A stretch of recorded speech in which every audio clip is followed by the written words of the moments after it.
அனைவருக்கும் வணக்கம். நாம் இன்னைக்கு தூத்துக்குடியில் உள்ள பாகம்பிரியாள் அம்மன் கோவிலுடைய வரலாறை தான் பார்க்க போகிறோம். எல்லாருக்கும் தெரிஞ்ச மாதிரி சொல்லணும் அப்படின்னா தூத்துக்குடியில் உள்ள பெரிய சிவன் கோவில், அந்த கோவிலுடைய வரலாறை பற்றி தான் நம்ம இந்த வீடியோவில் டீட்டெயிலாக பார்க்க போகிறோம். ஸோ வாங்க வீடியோக்குள்ளே போகலாம்.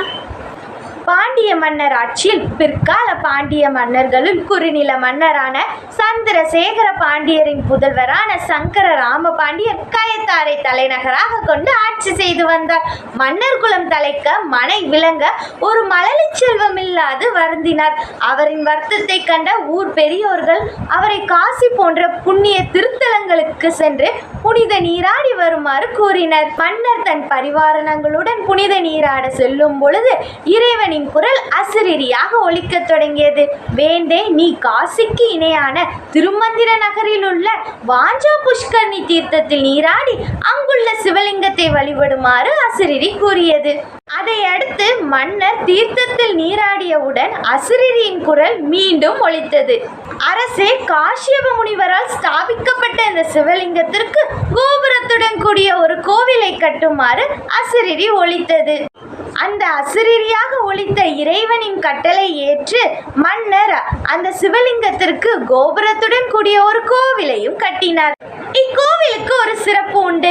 இங்குள்ள வாஞ்சா புஷ்கரணி தீர்த்தத்தில் நீராடி சிவலிங்கத்தை வழிபடுபவர்களுக்கு குழந்தை பேர் உறுதி. இக்கோவில் 800 ஆண்டுகள் பழமையானது.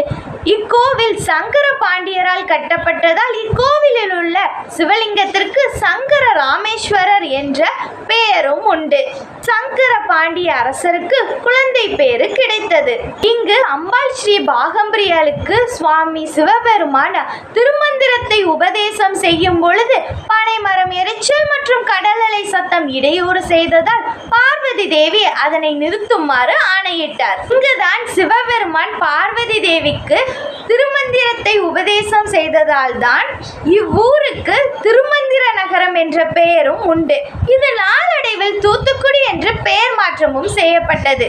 அதனால்தான் திருமந்திர நகரில் பனைமரம் எரிச்சல் மற்றும் கடல் அலை சத்தம் கேட்பதில்லை. குயவர்கள் என்றாலே பானை செய்பவர்கள், ஆனால் திருமந்திர நகரில் உள்ள குயவர்கள் பானை செய்வதில்லை. விசேஷ நாட்களில் அம்பாள் ஸ்ரீ பாகம்பிரியாளுக்கு தங்க பாவாடையால் செய்த அழகை காண கோடி கண்கள் வேண்டும். இவ்வளவு சிறப்பு வாய்ந்த திருமந்திர நகரில் பிறந்து அம்பாள் ஸ்ரீ பாகம்பிரியாளின் காலின் கீழ் வளர நாம் அனைவரும் பாக்கியம் செய்திருக்க வேண்டும் என்று கூறி விடைபெறுகிறேன். நன்றி, வணக்கம்.